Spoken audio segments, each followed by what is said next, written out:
Assalamualaikum warahmatullahi wabarakatuh. Kembali lagi di cerita horor. Pada episode kali ini, saya akan membawakan sebuah cerita terakhir dari Ratih Penunggu Pabrik Gula, yang mana cerita ini dituliskan oleh Mas Al.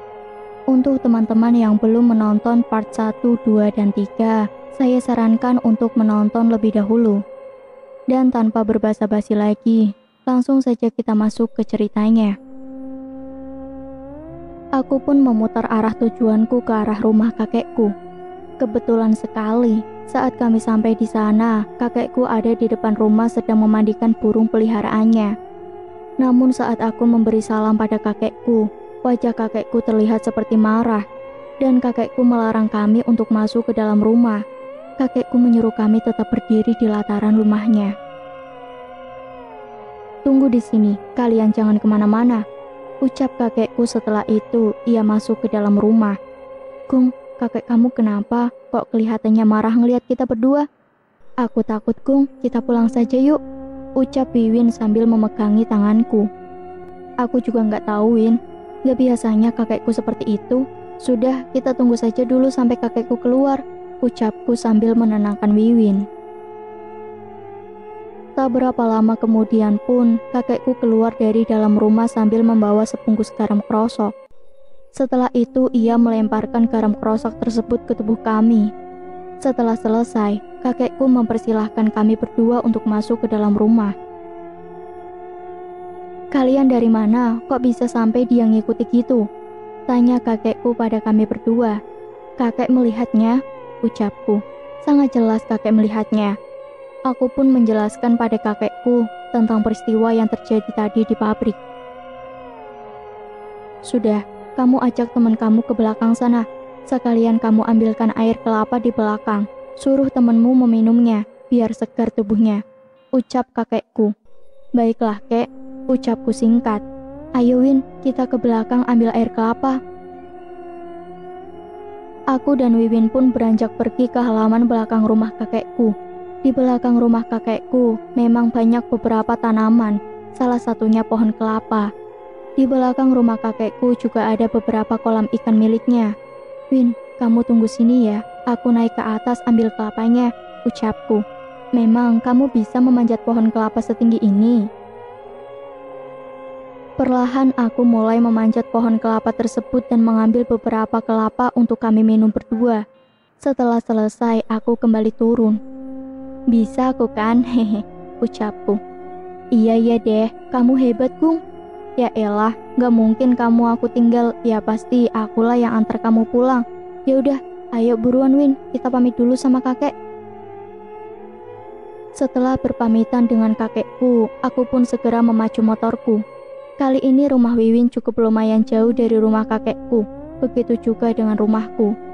Kupikir kami bisa sampai rumah sebelum hujan. Tapi ternyata hujan sudah turun terlebih dahulu saat kami di pertengahan perjalanan. Sengaja aku tak berteduh terlebih dahulu karena pikirku akan memakan waktu cukup lama kalau kami berteduh. Sedangkan rumah kami masih cukup lumayan jauh. "Pelan-pelan saja, Gung, jangan ngebut, aku takut," ucap Wiwin. "Kalau kamu takut, pegang aku, Win." Mulai deh. "Jangan ambil kesempatan dalam kesempitan deh kamu, Gung." "Hehe, aku tidak ambil kesempatan. Itu sebuah penawaran yang kutawarkan untukmu, Win." "Sudah tidak lucu. Fokus saja kamu sama jalannya." Aku terus memacu laju motorku, namun tak pala ngebut karena jalanan yang licin. Entah ada angin apa yang tadinya Wiwin enggan berpegangan denganku. Tiba-tiba saja ia memelukku. Sontak aku pun terkejut dan sangat merasakan bahagia karena mendapatkan pelukan Wiwin, walaupun di keadaan mendesak seperti ini. Perasaanku jadi deg-degan berdetak tak seirama. Memang sudah lama sekali aku tidak pernah dekat dengan wanita lagi. Jadi maklum kalau aku sebahagia ini cuma karena Wiwin memelukku. Ya walaupun di keadaan mendesak, tapi lumayanlah. Setelah cukup lama berjibaku menggempur aspal hitam yang licin, ribuan tetesan air yang menghantam tubuh disambut juga dengan petir-petir yang cukup menguji nyali. Akhirnya aku dan Wiwin pun telah sampai di rumah Wiwin. Bajuku basah kuyup, begitu juga dengan Wiwin. Wiwin menawarkan baju padaku dan beristirahat sejenak di rumahnya. Namun aku menolak dan langsung berpamitan karena pikirku tanggung sudah basah. Sekalian saja, kulihat juga hujan turun sepertinya akan cukup lama juga. Yakin kamu tidak mau singgah dulu, Gung? Masih deras banget loh hujannya, ucap Wiwin. Iya Win, sudah nggak apa-apa, aku pulang saja Win, sudah tanggung soalnya. Ya udah deh kalau kamu maunya begitu, makasih banyak ya buat hari ini. Kamu hati-hati Gung, sering-sering nanti datang ke sini ya, jangan sombong kamu. Iya siap Bu Bos, pasti nanti aku sering main ke sini. Ya udah, aku pulang dulu ya. Aku pun segera memacu motorku kembali. Hujan semakin deras, namun kupaksakan saja karena kalau aku berteduh pasti akan lama sekali. Sekitar 20 menitan aku pun tiba di rumahku. Bajuku basah, aku langsung bergegas mandi. Setelah mandi, aku makan dan setelah makan aku langsung berbaring di atas kasurku. Tak butuh waktu lama, entah karena dingin habis kehujanan atau apa, aku langsung tertidur. Malam itu aku bermimpi bertemu Rati di suatu tempat yang asing bagiku. Kulihat dia menangis duduk tertunduk di atas sebuah kursi kayu. Dia terus menangis dan meminta tolong. Di dalam tangisannya, sesekali ia menyebut nama Dimas, Reza dan Dika. Kata-kata itu terus dia ulangi sambil menangis sesenggukan. Namun anehnya, di dalam mimpiku itu aku tak bisa menghampiri Rati dan hanya bisa menyaksikan dia yang sedang menangis saja. Kupikir setelah aku keluar dari pekerjaan itu, aku akan lepas dari teror arwah Rati. Ternyata belum, dia masih selalu menerorku melalui mimpi. Kadang dia muncul di mimpiku dengan wajah manusia, kadang juga dengan wujudnya yang mengerikan. Di dalam mimpiku, dia selalu menyebut hal yang sama, yaitu menyebutkan nama Reza, Dika, dan Dimas. Dan ia kulihat seperti ingin menyampaikan sesuatu padaku. Namun seperti sulit ia mengatakan apa yang ingin disampaikannya padaku. Sudah hampir 1 minggu lamanya, Rati terus menghantuiku melalui mimpi. Sampai-sampai aku stres dan kurang tidur. Aku terus berpikir bagaimana caranya agar aku bisa lepas dari arwah Rati. Hingga akhirnya, suatu malam aku mencoba untuk mendatangi rumah Dimas. Dan aku berniat untuk menceritakan semuanya pada Dimas. Pikirku barangkali Dimas ada solusi untukku. Namun saat aku mendatangi rumahnya, sudah ada orang lain yang tinggal di rumahnya. Ternyata Dimas sudah pindah dan tak lagi tinggal di sini. Untungnya saja yang tinggal di rumah Dimas ini adalah sepupunya, dan sepupunya ini memberikan alamat rumah Dimas.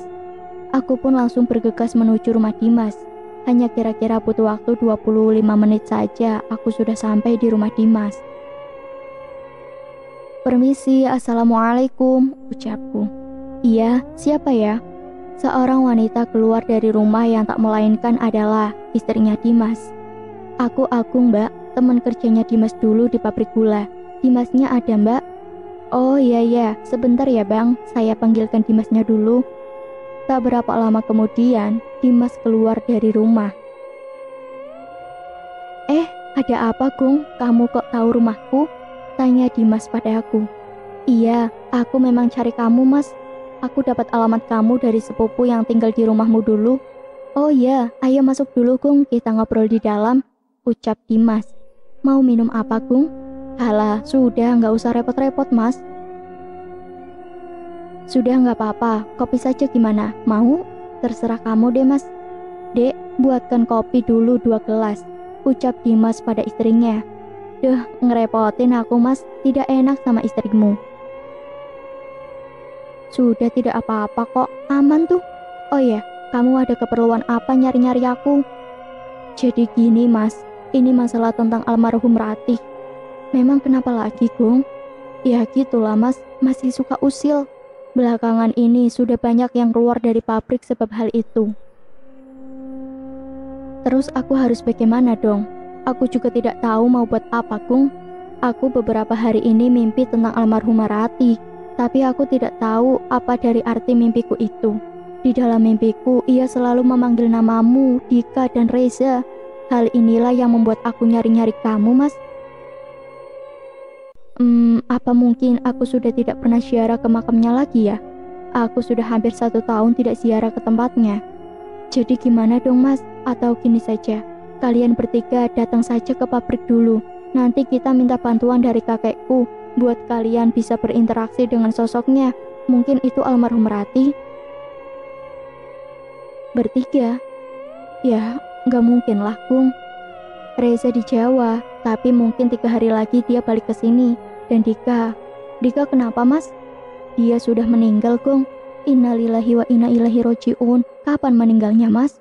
Kok aku tidak mendengar kabarnya? Sudah 1/2 tahun yang lalu, Kung. Aku turut berduka cita ya, Mas. Aku benar-benar tidak tahu kalau Dika sudah meninggal. Iya, tidak apa-apa, Kung. Ini diminum dulu, Kung, kopinya, ucap Dimas sambil menyodorkan gelas berisi kopi.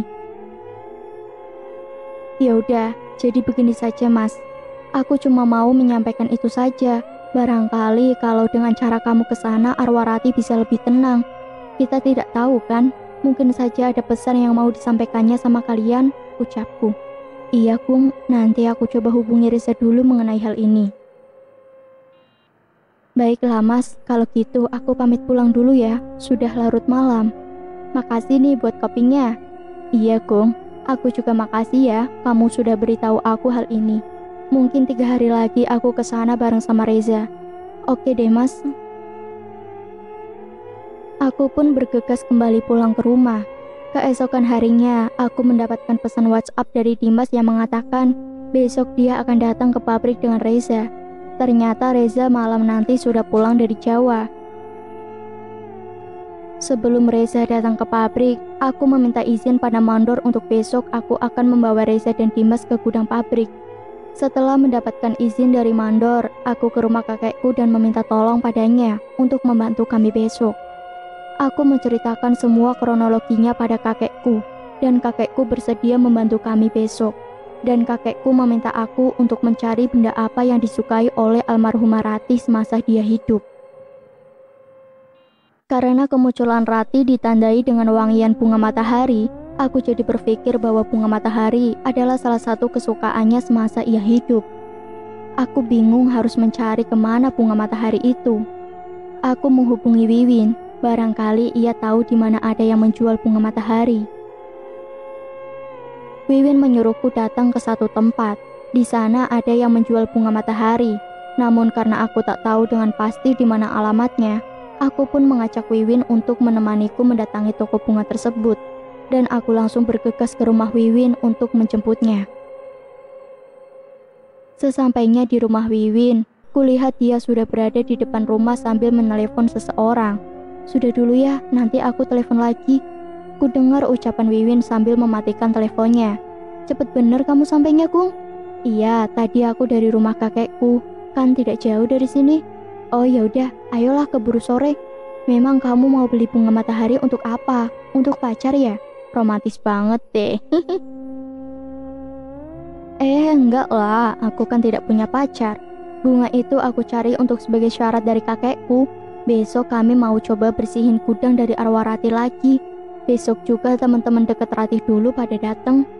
Oh gitu, kayaknya seru nih. Aku boleh ikut nggak? Boleh kalau kamu mau. Setelah beberapa lama di perjalanan, akhirnya kami sampai di toko bunga tersebut. Aku langsung membeli bunga matahari tersebut. Setelah selesai membeli bunga tersebut, aku pun bergegas mengantar Wiwin pulang. Keesokan paginya, aku dapat pesan WhatsApp dari Dimas. Ia mengatakan bahwa ia dan Reza sudah ada di pabrik. Aku terkejut karena Dimas sudah terlebih dahulu sampai di pabrik. Aku menghubungi kakekku untuk segera datang ke pabrik dan juga menghubungi Wiwin untuk segera bersiap-siap untuk kejemput. Setengah jam kemudian aku sampai di pabrik. Kulihat di sana sudah ada kakekku, Dimas, dan Reza beserta mandor. Kebetulan hari ini hari Minggu, jadi tidak ada orang yang bekerja karena pabrik gula ini masih belum terlalu besar. Jadi masih ada hari libur di hari Minggu untuk para pekerja di pabrik. Reza teman lamaku, termaksud orang yang lumayan dekat denganku dibandingkan Dimas, Dikah, dan Rati. Ia langsung menghampiriku dan kami bersalaman. "Wah, sudah lama tidak ketemu. Makin sukses saja kelihatannya kamu, Gong," ucap Reza. "Ah, mana ada. Aku masih gini-gini saja. Kamu tuh yang sudah sukses sampai-sampai lupa sama aku." "Aku kerja sambil kuliah di sana, Gong."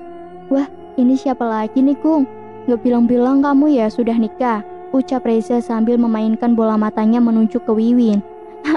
"Aku belum nikah lah. Itu tuh namanya Wiwin. Dia yang bantuin pekerjaanku selama ini. Dia juga keponakannya Mandor." "Aku kira istrimu, Gong." "Ya bukanlah kamu nih. Ya udah, ayo, sudah bisa kita mulai kan?" "Aku tidak yakin, Gong. Aku jadi terbayang masa laluku di sini. Sudah terlalu banyak kenangan manis di sini," ucap Reza. "Tidak apa-apa, kamu pasti bisa. Ini juga kita lakukan demi almarhumah Rati." "Ya udah deh, ayo kita coba." Akhirnya aku, Wiwin, Reza, Dimas, kakekku, dan Mandor, kami pun bergegas menghampiri gudang yang berada di belakang pabrik, di mana tempatku bekerja dan dibunuhnya Rati dulu oleh Dika. Saat kami membuka pintu, kami disambut dengan wangi bunga matahari, tapi kali ini berbeda wanginya, sangat menyengat di hidung. Dia ada di pojokan dekat kamar mandi itu, terus memandangi Dimas dan Reza sambil tangannya seperti memanggil-manggil kalian berdua, ucap kakekku. Auranya benar-benar tidak enak sekali rasanya di dalam gudang ini. Wiwin terus memegangi tanganku karena takut setelah mendengar ucapan kakekku. Tak berapa lama kemudian, kakekku meletakkan bunga matahari tersebut di dekat sudut yang kakekku tunjuk. Tempat di mana arwah Rati berdiri dan memandangi Reza dan Dimas. Kakekku menyuruh kami duduk melingkar sambil membaca beberapa ayat Al-Quran. Namun, saat di tengah kami yang sedang membaca ayat-ayat Al-Quran, tiba-tiba saja Wiwin menangis histeris. Ternyata Wiwin dirasuki oleh arwah Rati. "Kalian kenapa? Apa kalian tidak rindu padaku?" ucap Wiwin sambil melirik ke arah Dimas dan Reza. Kami semua sontak terkejut melihat ucapan Wiwin. Wiwin terus memberontak saat kami pegangi. Wiwin terus menangis histeris sambil mengatakan, "Apa kalian tidak rindu padaku?" Pertanyaan itu terus dilontarkannya, yang mungkin pertanyaan itu diberikan untuk Reza dan Dimas. "Sudahlah, tempatmu sudah bukan di sini lagi. Keluar dari tubuh wanita ini, kasihan dia," ucap kakekku. "Diam, aku tidak berbicara padamu," ucap Wiwin membantah perkataan kakekku. "Rat, sudahlah, tinggalkan semuanya urusan di dunia ini. Pergilah dengan tenang," ucap Reza. "Apa kamu sudah melupakanku? Apa kamu tidak rindu padaku? Kenapa kamu masih bersedih?" tanya Rati pada Reza. "Sudah beberapa tahun kepergianmu, aku masih belum bisa melupakanmu, Rat. Rat, kamu adalah cinta pertamaku. Tidak semudah itu aku melupakanmu. Tapi aku sadar, sekarang kita sudah berbeda tempat. Setiap hari aku hanya bisa berdoa. Semoga nanti kita dipertemukan di tempat yang paling indah. Maaf sebelumnya, aku tidak bisa menepati janjiku dulu untuk menjagamu. Aku telah gagal menjadi yang terbaik untukmu. Maafkan aku," ucap Reza sambil menangis. "Sudah, Rat, lepaskan urusan dunia. Pergilah dengan tenang. Kami semua sayang sama kamu. Kami selalu rindu padamu. Aku dan Reza yakin suatu saat nanti kita bakal dipertemukan lagi dan kita bakal bermain bersama lagi seperti dulu," ucap Dimas. Wiwin terus menangis histeris. Kakekku langsung ambil tindakan untuk mengeluarkan sosok yang ada di dalam tubuh Wiwin yang mungkin itu adalah sosok arwah Rati. Namun Wiwin memberontak melawan kakekku. "Apa kalian berjanji tidak akan melupakanku?" ucap Wiwin. "Kamu adalah sahabat terbaikku, Rat. Aku selalu mengingatmu di setiap doa-doaku," ucap Dimas. "Aku janji padamu untuk terakhir kalinya. Aku janji tidak akan bersedih lagi dan aku janji akan selalu mengingat kamu," ucap Reza. Tiba-tiba Wiwin berdiri dan menari sambil menyanyikan sebuah lagu. Lagu yang dulu sering dinyanyikan oleh almarhum Rati. Ratih mengambil bunga matahari yang diletakkan kakekku tadi.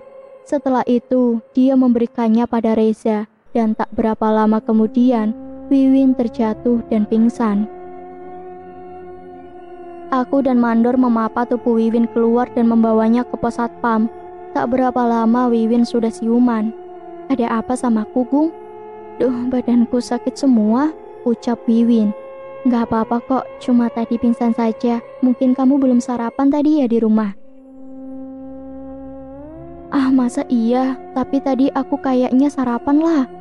"Nih, Dok, diminum dulu airnya. Baca bismillah," ucap kakekku sambil memberikan segelas air putih pada Wiwin. "Kakek pulang dulu ya, mau kerja lagi."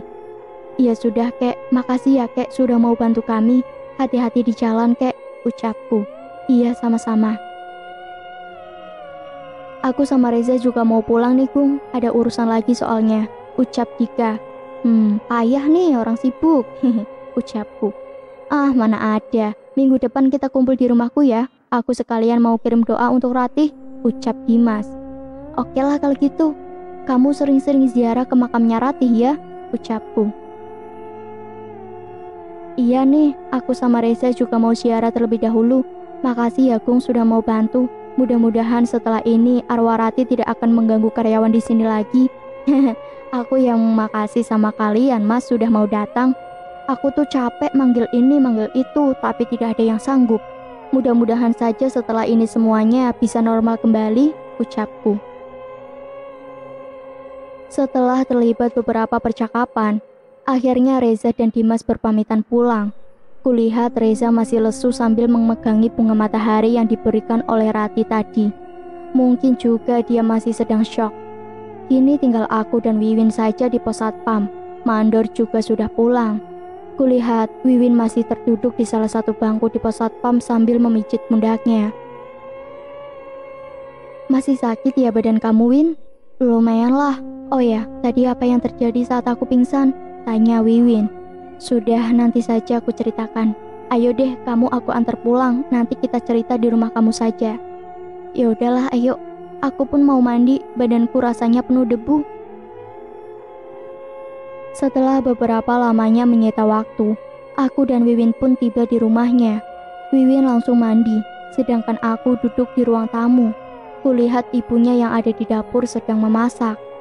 Saat Wiwin mandi, tak sengaja aku melihat handphone milik Wiwin yang tergeletak di atas meja ruang tamu.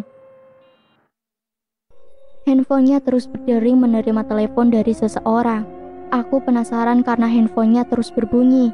Akhirnya aku ambil handphonenya dan melihat siapa yang menelepon. Aku sedikit terkejut karena kulihat nama kontak tersebut adalah Sayang. Mendadak hatiku mulai tidak enakan. Dalam hatiku bertanya, apa mungkin Wiwin sudah punya pacar? Terus kenapa dia tidak pernah cerita pada aku? Tak berapa lama kemudian, Wiwin keluar dari kamar dan sudah selesai mandi.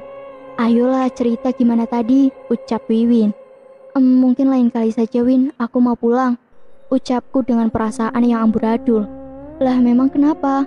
"Iya, aku mendadak ada urusan. Lain kali saja ya. Aku pamit pulang, Win. Assalamualaikum." Aku pun langsung menancapkan gas motorku. Di perjalanan, perasaanku makin kacau setelah mengetahui Wiwin sudah ada pacar. Hari ini rasanya sangat-sangat membosankan. Baru juga merasakan cinta, lagi-lagi malah kecewa. Apes. Hampir 2 bulan lamanya aku tak bertemu Wiwin semenjak hari itu. Aku kembali lagi bekerja di pabrik gula itu. Dan semenjak hari itu, sudah tidak ada lagi gangguan dari arwah Ratih. Kini aku bekerja dengan karyawan baru, tidak bersama Wiwin lagi. Terkadang aku juga merasakan rindu pada Wiwin. Sudah 2 bulan lebih aku tidak bertemu dengannya, dan kami tidak pernah berhubungan lagi melalui media sosial. Kemarin aku menghapus semua kontak Wiwin. Suatu hari aku iseng-iseng melewati rumah Wiwin, berharap aku bisa bertemu dengannya dan bisa mengobati rasa rinduku sedikit padanya, walaupun hanya memandinginya dari jauh. Namun, saat aku melewati rumahnya, aku terheran karena di rumahnya seperti akan ada acara pesta. Aku mampir ke sebuah warung membeli rokok sambil menanyakan ke pemilik warung ada acara apa di rumah Wiwin. Pemilik warung tersebut mengatakan bahwa Wiwin akan menikah 2 hari lagi. Aku yang mendengar ucapan pemilik warung tersebut sangat terkejut. Aku tidak habis pikir bagaimana bisa secepat itu. Dengan hati yang penuh rasa kecewa, aku pun pergi meninggalkan warung tersebut. Tak berapa jauh dari warung tersebut, aku mendengar suara seseorang memanggil namaku. Agung, suara itu terdengar tidak asing bagiku. Hingga beberapa kali suara itu memanggilku, aku pun menghentikan motorku dan melihat ke arah belakang. Seorang wanita berjalan ke arahku. Agung kan? Aku membuka kaca helmku. Nah, benar kan Agung? Ternyata wanita tersebut adalah Wiwin. Kulihat kali ini dia sangat berbeda. Dia sangat cantik sekali. Kulihat tangannya sudah memakai inai pengantin. Kamu kemana saja, Gung? Kok kamu sudah tidak bisa aku hubungi lagi? Ucap Wiwin. Aku sibuk kerja, Win. Iya, aku ganti nomor HP, Win. Oh, aku mau nikah 2 hari lagi. Kamu datang ya pokoknya. Kamu harus datang. Titik. Nih undangannya. Ucap Wiwin sambil memberikan sebuah undangan. Wah, selamat ya, Win. Iya, insya Allah aku datang. Aku minta maaf ya, Gung. Lah, minta maaf? Buat apa? Sudah, kamu tidak usah pura-pura lagi tidak tahu. Mandor sudah cerita semuanya sama aku, kalau kamu ada perasaan sama aku.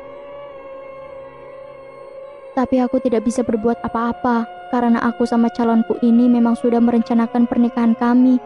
Aku selama ini tidak cerita ke kamu karena aku takut nyakitin kamu. Ucap Wiwin sambil terlihat sedih. Kamu baik, kamu cantik, kamu polos. Kamu berhak bahagia atas apa yang kamu miliki.